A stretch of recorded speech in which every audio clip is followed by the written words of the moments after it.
The ocean, like Africa, has its own big five. Sharks.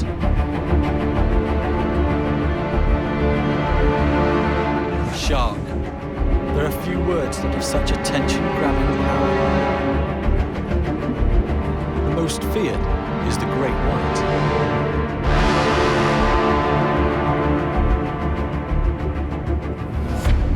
There's also the biggest fish in the ocean, the whale shark. Those sharks swim alone, or in loose groups, but hammerheads can congregate in their hundreds. To be surrounded 360 by sharks is for some a must-do experience. The tiger of the ocean is one of the few sharks that is known on rare occasions to kill people. But the bull shark claims the title of the most dangerous to humankind.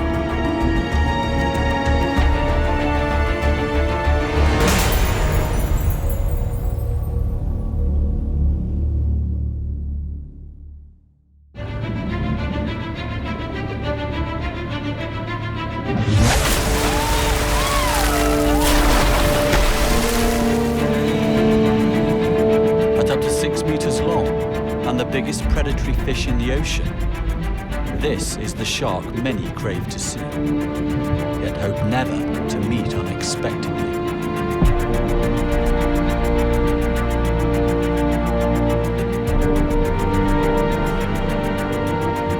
Close encounters from a boat provide a powerful natural high. It's a definitive adrenaline buzz that's only topped by cage diving with these awe-inspiring fish.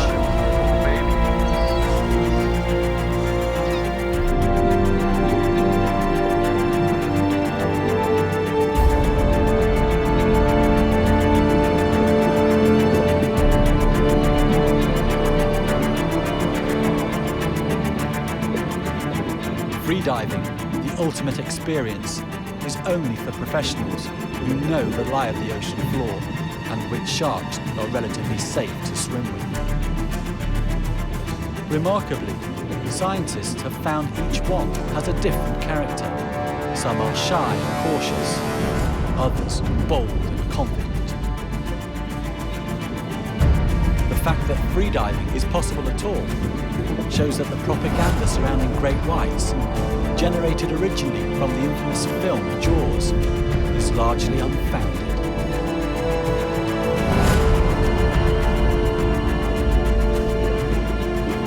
This monster movie terrified audiences. It exploited the iconic image of the dorsal fin as a symbol of death at sea.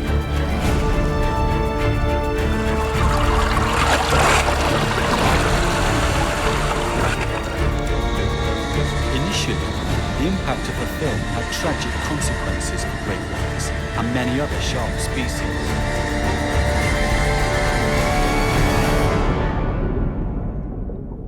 Jaws did irreparable damage to the great white shark's reputation.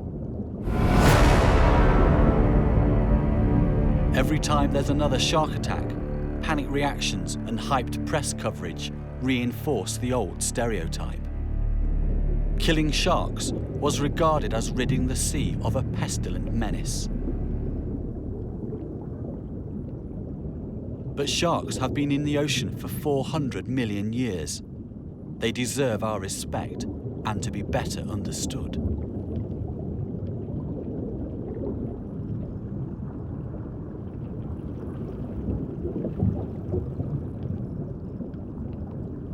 To many people's surprise, Jaws also had a positive knock-on effect. It inspired fascination and changed the world by raising ocean awareness. In the Bahamas, a dead bull shark is brought in for a scientist to discover the cause of death. It's a perfect opportunity to teach the next generation just how amazing sharks really are. I came up with a key identifying feature of a bull shark.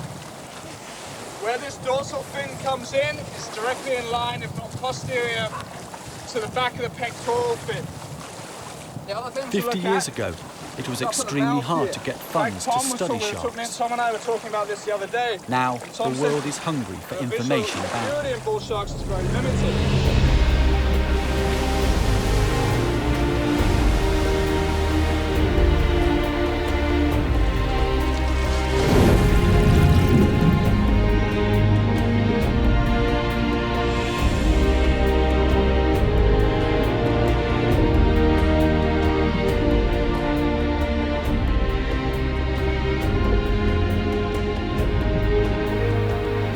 Marine biologists and educators have urged people to shed the perception of the great white shark as a vengeful, man-eating machine in favour of a complex, misunderstood, ancient sea creature.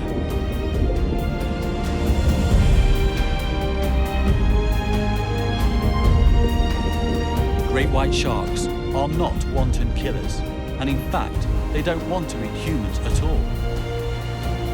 They do occasionally bite people, but it's now thought that this is due to curiosity or mistaken identity. In South Africa, surfers and swimmers are warned not to go into the sea when the water is rough or murky.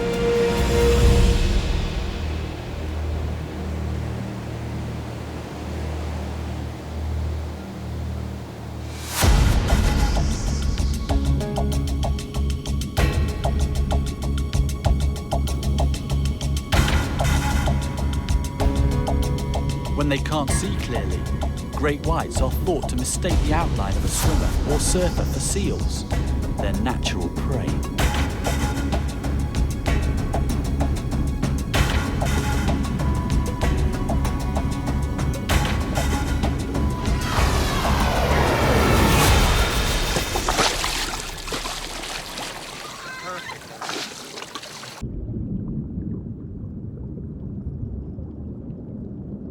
Stealthy, skilled predators, the sharks launch their attack from depth, biting as they close in on their target. When they grasp a human, they more often than not let go.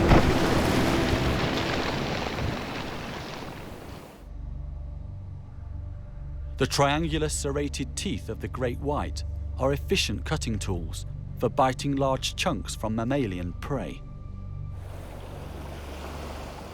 Tragically, for their mistaken human victims, their first bite can cause fatal damage. The reason they let go is because it's thought that people are not nutritious enough for great whites to be worth hunting.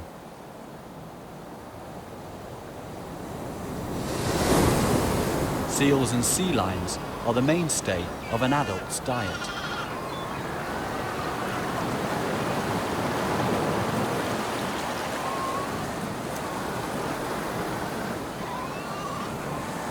These marine mammals have a good layer of blubber to keep them warm in a cold sea.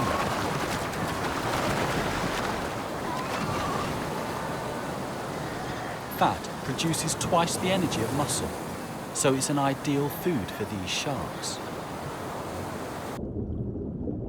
Surprisingly, great whites are not, like most fish, cold-blooded. They can regulate their body temperature, raising it up to 14 degrees in cold seas.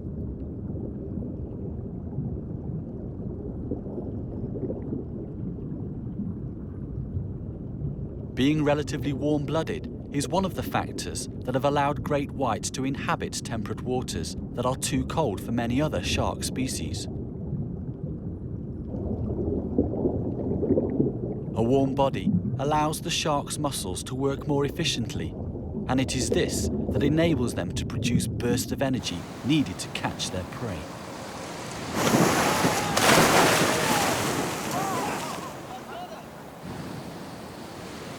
The great whites living off the coast of California hunt elephant seals, as well as sea lions and harbour seals.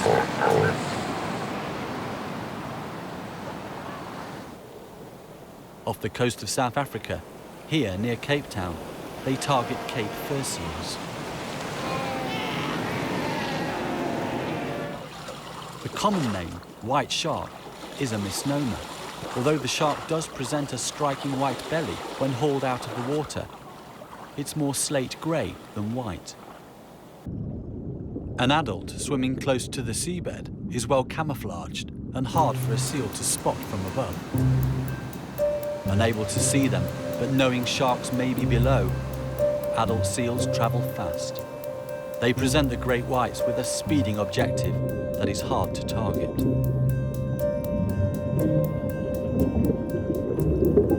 Pups, still learning to perfect their swimming skills, are easier to catch.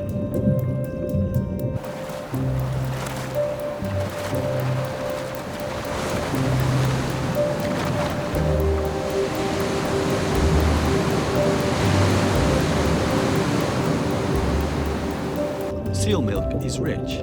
The pups grow fast, and at weaning, 50% of their weight can be fat. The seals give birth on offshore islands. Researchers have found that the sharks congregate near the islands when the weaned pups have to venture into the open ocean to hunt for fish.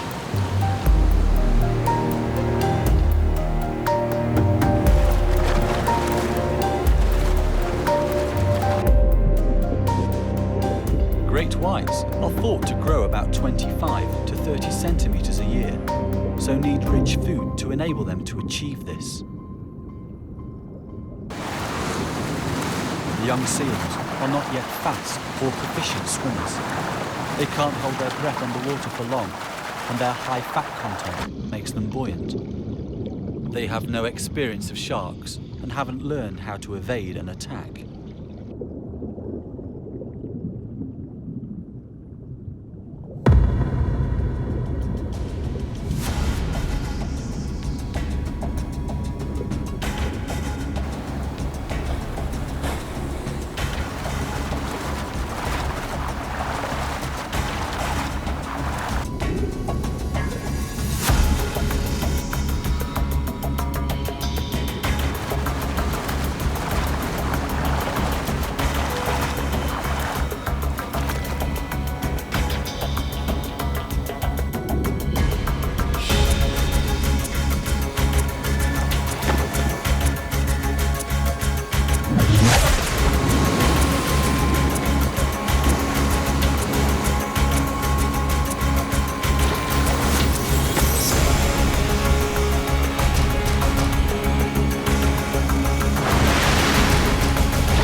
A good seal meal may provide enough energy to sustain a shark for a week or more.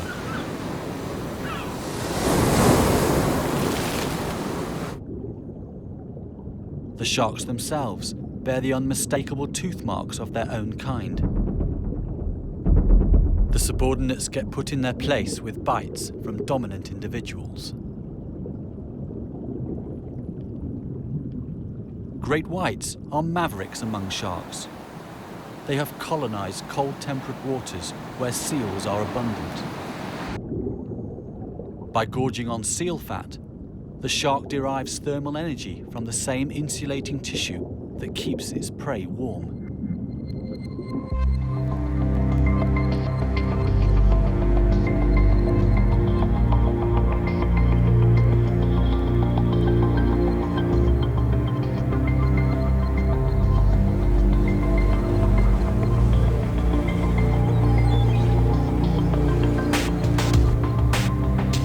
And they can travel great distances.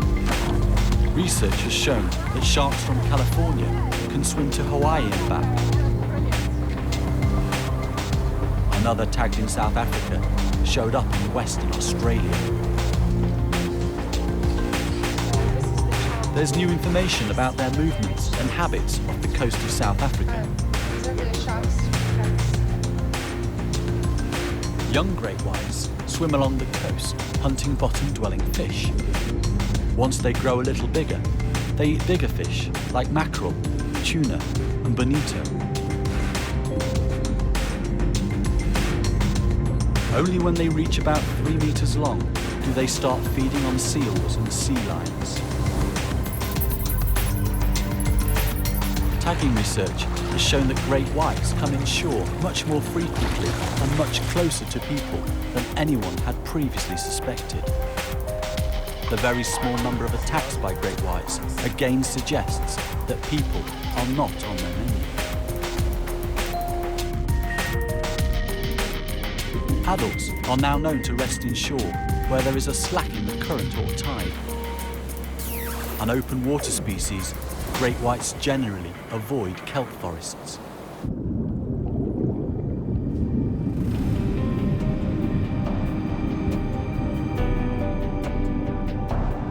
Smaller species, like the pajama and other cat sharks, seek shelter in the forest.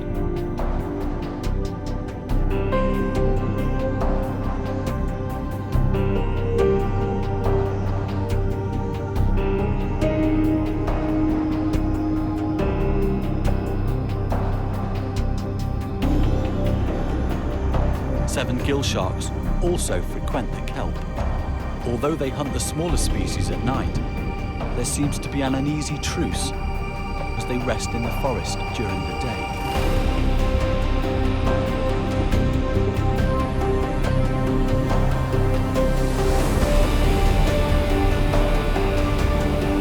While some great whites stay near the coast all year round, others move offshore and remain in deep water for 4 to 6 months. The more we find out about great whites, the more we turn previous beliefs about them upside down. Fascinating and intriguing they are. Wanton man-eaters they are not.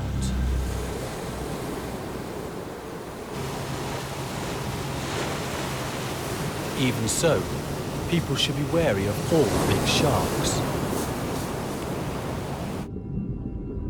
Except for plankton feeders, like the whale shark. Tourists worldwide make great efforts to swim with the whale shark.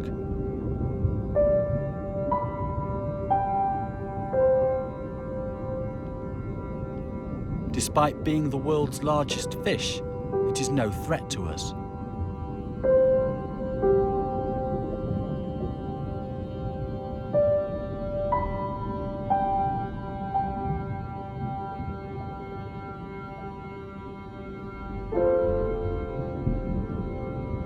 Here in Mozambique, snorkeling or diving with one of these incredible fish can make for an experience of a lifetime. It's one that is on a par with seeing Africa's better-known terrestrial and iconic Big Five: lions, rhinos, leopard, buffalo, and elephant. Whale shark ecotourism is worth millions of dollars annually worldwide, with many small communities benefiting financially.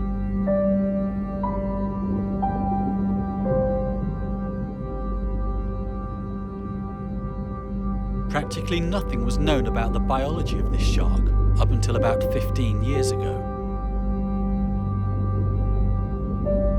Since that time, there has been a veritable explosion of interest in the world's largest fish.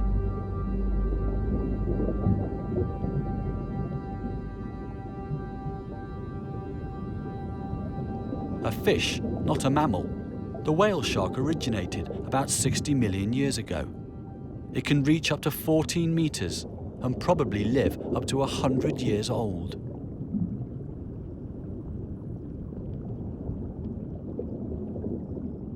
It is migratory and seasonally turns up at regular food sources.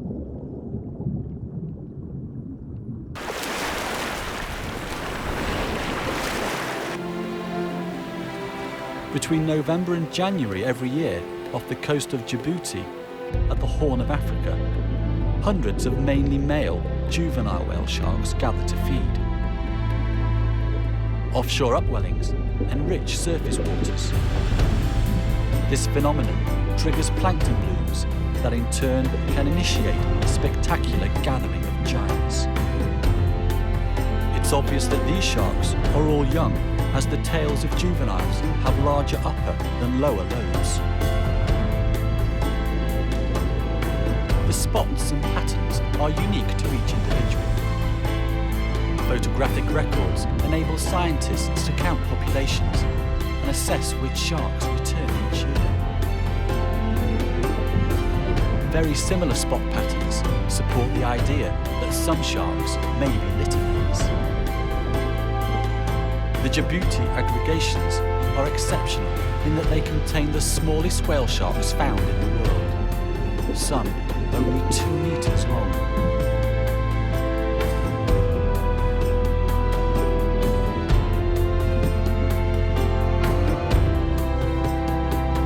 It's thought that at this length, the sharks are just reaching their first birthday.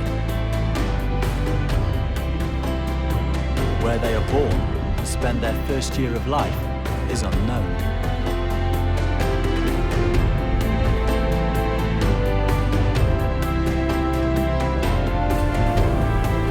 It's possible that this region is a sort of entry point for young whale sharks. When they grow bigger and can compete with larger whale sharks, they move on to other aggregation sites. Where they come from, where they go, and why there are more males than females at Djibouti remain unanswered questions. Whale sharks feed on plankton, fish eggs, and small fish. They actively gulp in water and filter food from it using their pink gill rakers.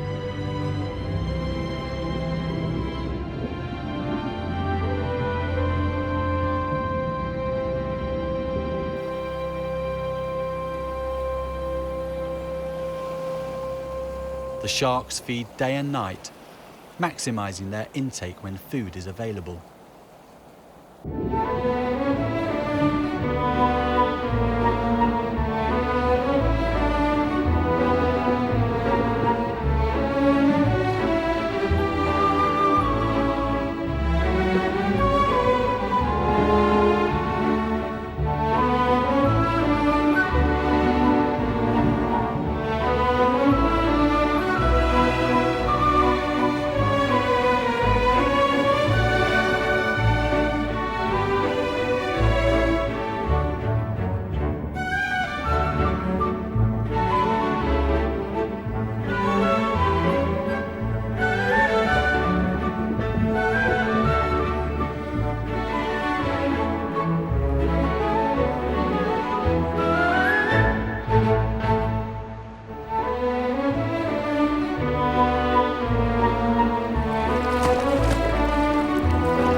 In the Maldives, plankton blooms generally occur between May and November. The surfeit of food attracts whale sharks, but they are not alone in exploiting this resource bonanza.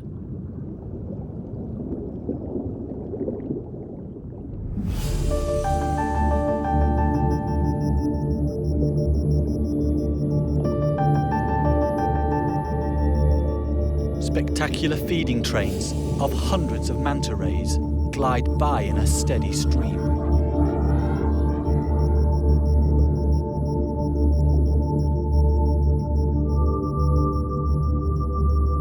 Barrel rolling and intent on feeding, the mantas often bump into each other as well as the whale sharks.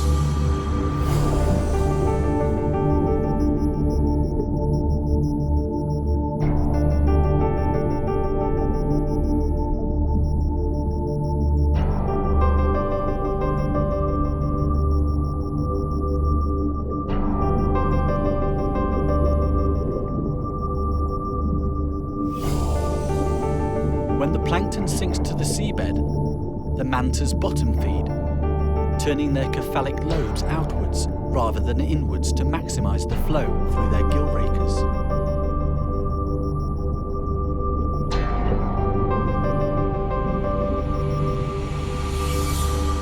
The whale shark has a circumglobal distribution in tropical and warm temperate seas. Moving between seasonal food sources means they can travel vast distances.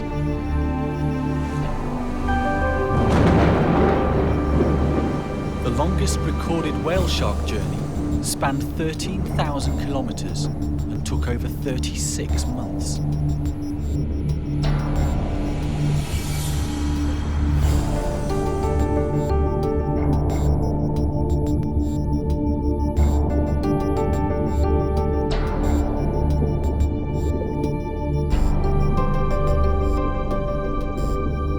Researchers have discovered that whale sharks make very deep and long dives, down to 1,280 metres, where temperatures drop to around 3 degrees. This is the deepest dive of any shark.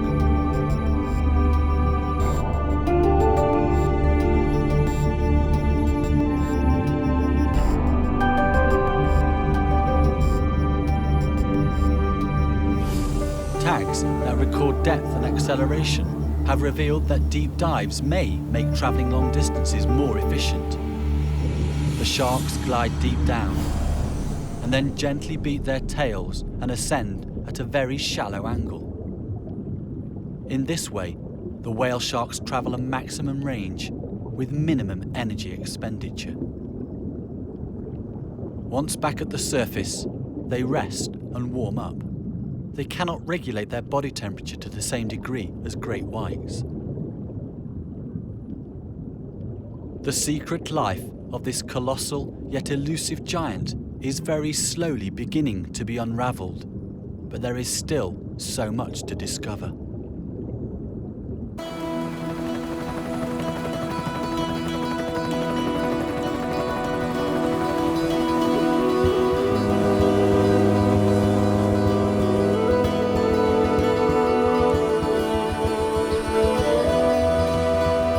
In Scottish waters, another huge ocean traveller, the basking shark, is the second largest living fish. While not in the top 5, it is a close contender, so deserves recognition. Recent research has revealed cutting-edge discoveries about this shark too.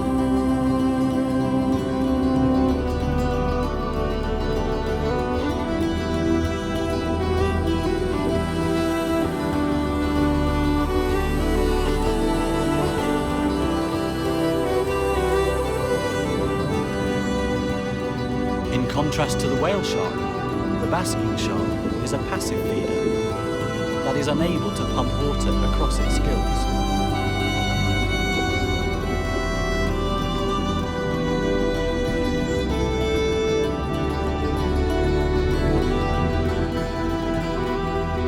The plankton that it feeds on is filtered out by pinkish brush-like gill rakers.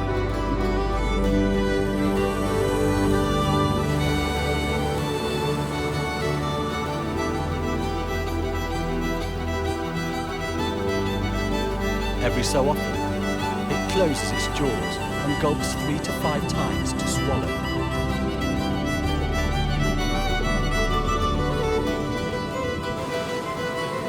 Basking sharks are seen feeding at the surface, but as deep-sea shrimps have been found in their stomachs, it's apparent that they feed at depth as well.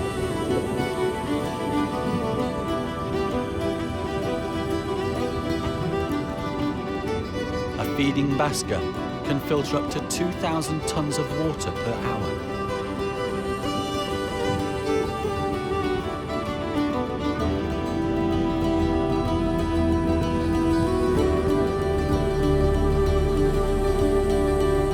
Many adult basking sharks bear white scars.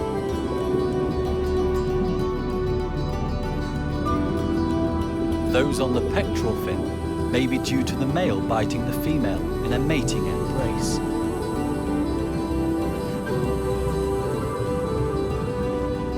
The sharks rubbing against one another during courtship can result in abrasions on their noses.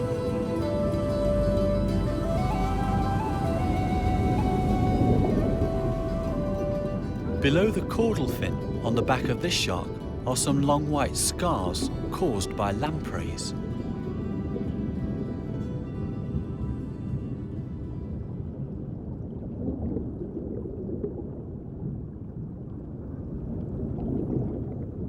Lampreys are eel-like, jawless, primitive vertebrates. These are parasitic, feeding on the flesh and fluids of their hosts.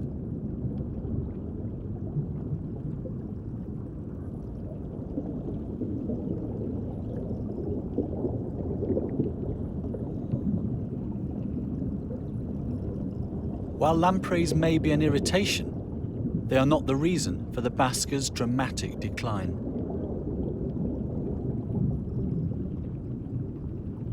Basking shark numbers are now at an all-time low. There are possibly only 8,000 left worldwide. They're protected in British waters, but recent research has shown that this is not enough. Satellite tags have revealed that some of these sharks make remarkable transoceanic migrations. A female tagged off the west coast of England travelled over 9,500 kilometres, sometimes at a depth of around 1,200 metres, all the way to Newfoundland off the east coast of Canada. While transoceanic migrations take the sharks out of protected areas, recent evidence points to a slow recovery of the species in British waters.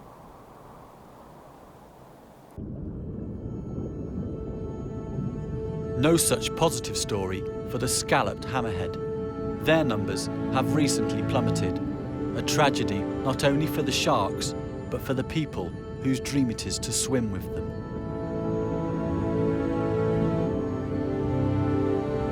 Spectacles like this off the coast of Costa Rica are high on many divers' must-see list.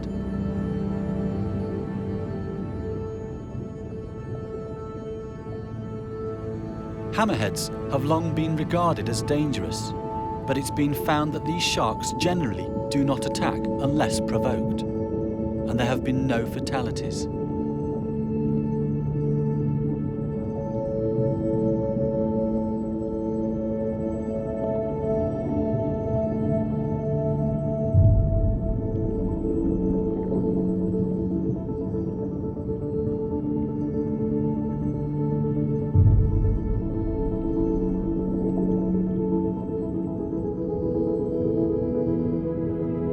Hammerheads have a fused upper jaw and small mouth.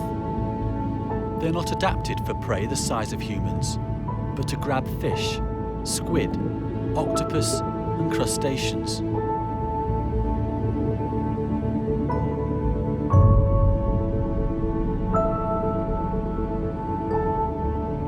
Their hammer-shaped head is thought to have evolved to maximize the area of electrosensory pores in the skin. These special sensors provide the shark with a sort of sixth sense. They're used to detect chemical, physical, and thermal changes, as well as the electrical fields of prey species, including those buried in the seabed.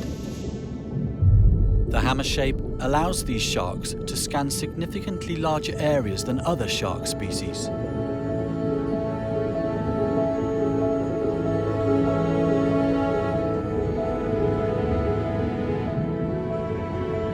The positioning of the eyes, mounted well out on the sides of the head, also give them good 360-degree vision, so they can see above and below at all times.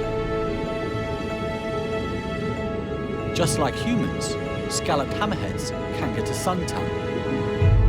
When swimming in shallow water or close to the surface, shark skin produces more of the pigment melanin and darkens considerably to protect sharks from the ultraviolet light of the sun.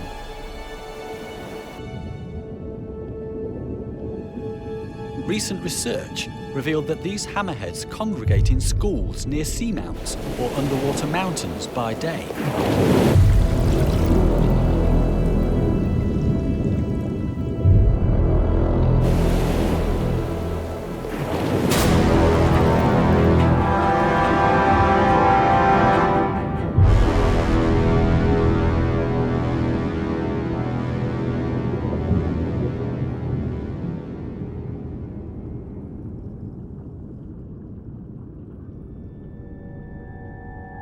The mount is a vital cleaning station where wounds can be tended and parasites and dead skin removed by cleaner fish.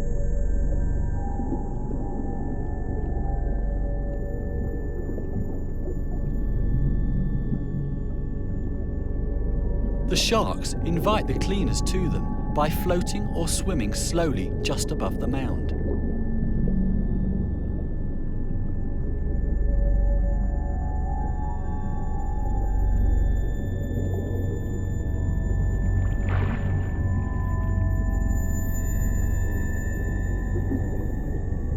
Hammerheads are not the only sharks around the seamount.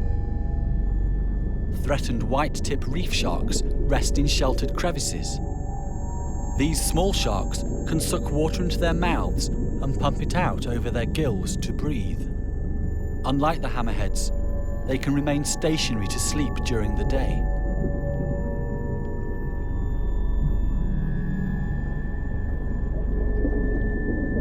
While hammerheads migrate, visiting the seamount seasonally when the water is warm, the whitetips stay within a particular area for years, time and again returning to the same shelter.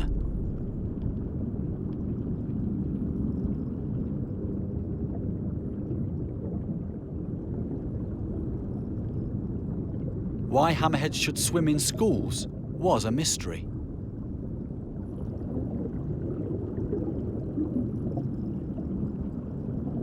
Prey fish congregate to gain safety in numbers, but hammerheads are at the top of the food chain, so have little need to gather together for protection. Painstaking research using video cameras and acoustic tags has revealed the schools may be mating aggregations. Most of the sharks are females that compete with each other for a central position.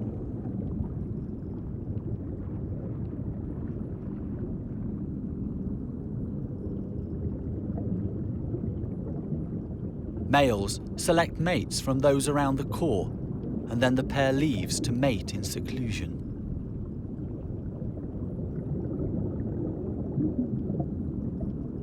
At night, hammerheads swim out, each one alone to feed up to 20 kilometers away. The white-tip reef sharks also become active after dusk, but they hunt in groups.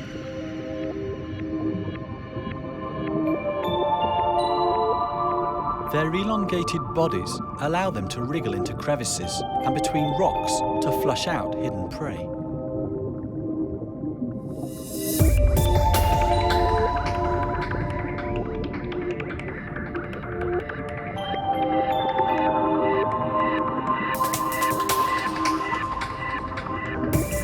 A turtle is unfazed by the pack of sharks and carries on picking algae off the rocky seabed.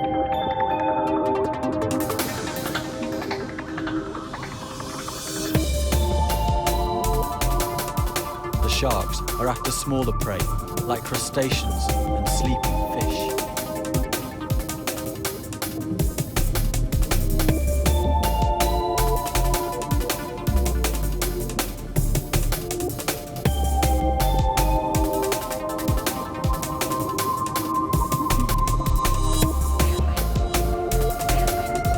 Flushed from a hiding hole, fish face a host of hungry mouths.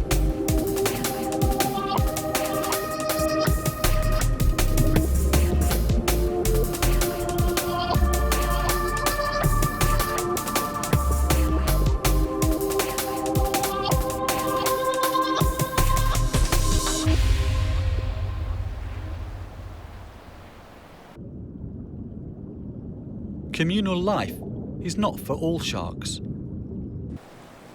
The great hammerhead swims alone. The largest species of its kind, it is reported to reach around 6 meters in length. Endangered and wary, it's not often lured within range for scientists to study.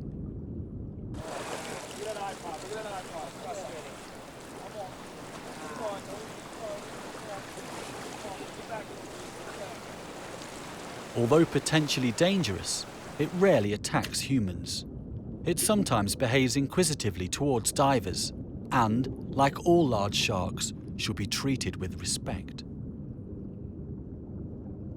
Great hammerheads are heavily fished for their large fins for the Asian shark fin soup trade. In some areas, numbers are down by 80%.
One that does is the bull shark.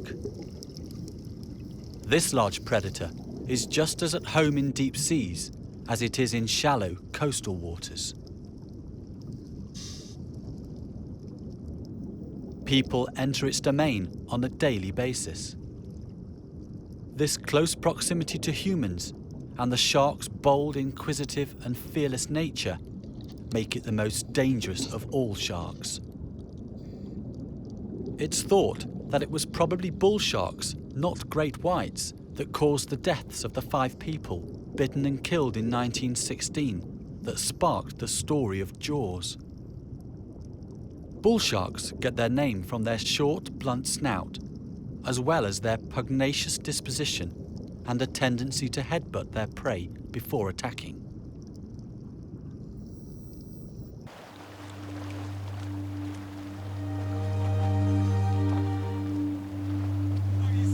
Like most shark scientists, Swiss-born biologist Eric Ritter believes that people are not part of any shark diet.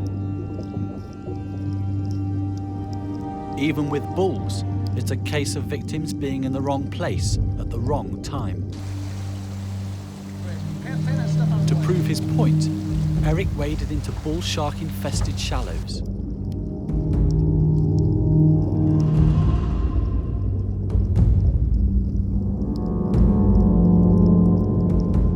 Keeping relaxed, with his heart and breathing rate low, he walked among them. I saw that. Okay, hands up, hands up, hands up. Sharks use their jaws to mouth and investigate unfamiliar items in their domain. A bull tests Eric to find out what he is. Get right behind you. Although most sharks have good eyesight, the water can be murky. In low visibility, sharks investigate anything unusual with their mouths. Tragically, even just a test with a shark's razor-sharp teeth can be fatal for a thin-skinned human. In 2002, a bull bit Eric while he was filming a shark special. Though he was seriously injured, Eric believed the attack was a mistake. He said that the shark took an exploratory bite and then got stressed.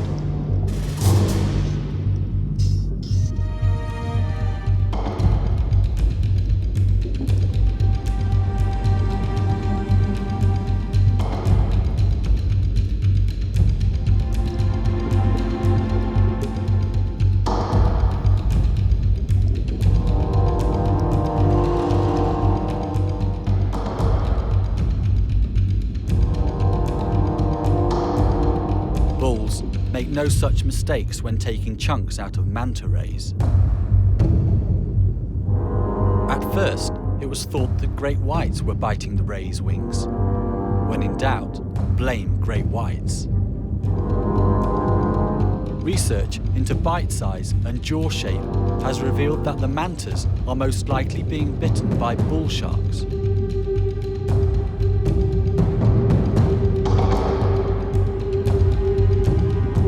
Like scalloped hammerheads, the mantas regularly visit seamount cleaning stations.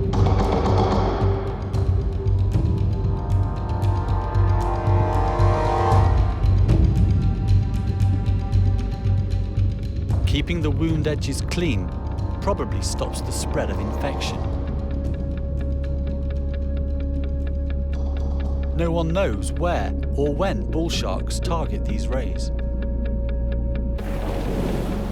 In some areas, bull sharks don't bite rays at all. Perhaps it's learned behaviour, with sharks copying each other in specific locations to perpetuate the hunting technique.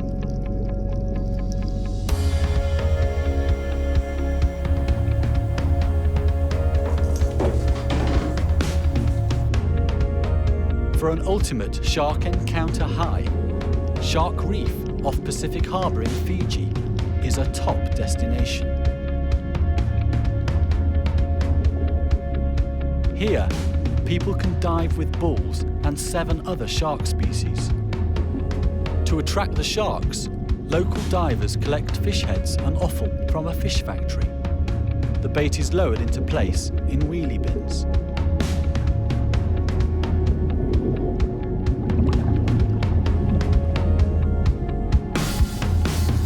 Tawny nurse sharks have learned how to get at the prize within. Thousands of fish congregate to pick up scraps and grab what they can. Sharks are vital to the health of the ocean. Take them out and the pyramid that is the food chain collapses and the ocean becomes out of balance. We all need the ocean to absorb carbon dioxide and recycle fresh water.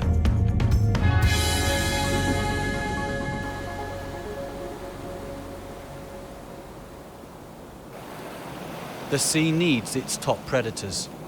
We lose sharks at our peril.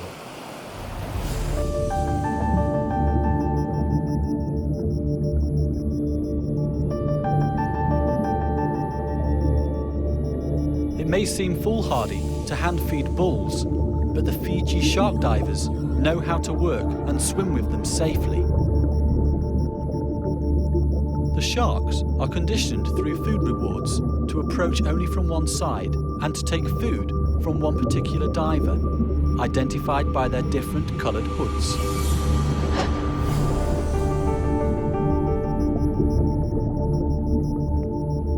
Researchers and the local divers have found that the sharks are trainable and have individual personalities.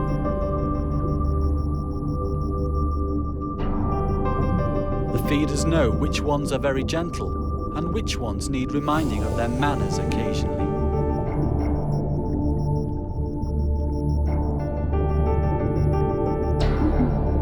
In Fiji, thousands of people have had thrilling dives with these incredible predators. No one here has been attacked or bitten. The odds of being a victim of a shark attack worldwide are extremely low, about 1 in 6 million in the United States. In fact, people are at a greater risk of being bitten and killed by a dog than a shark.